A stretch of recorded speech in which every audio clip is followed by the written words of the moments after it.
Hi, it's Dan Keller from Lifeletics and Coaching the Beginning Pitcher.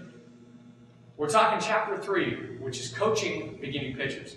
Drastically different than how to pitch. Now, what we've walked through in this book is we walk through the entire pitching motion and the wind-up stance from stance all the way through to finish. And then in this chapter, Chapter 3, we're going to break down pitching mechanics as you teach them.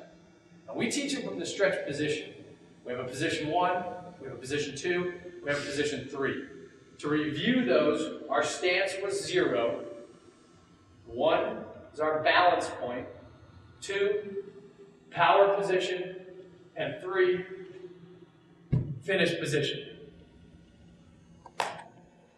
The key to what we do is we teach kids how to pitch. And our teaching methodology actually goes from 1 to 3 and back to 2.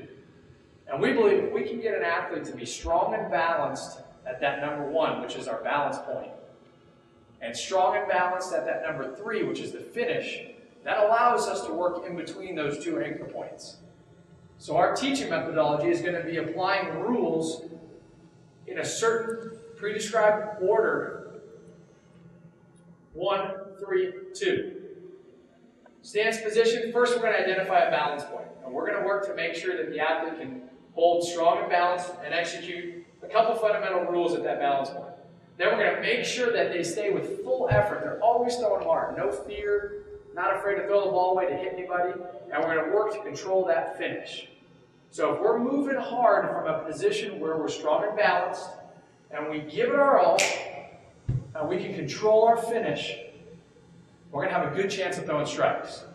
And from that position, we start working backwards into that number 2 where all the details are happening.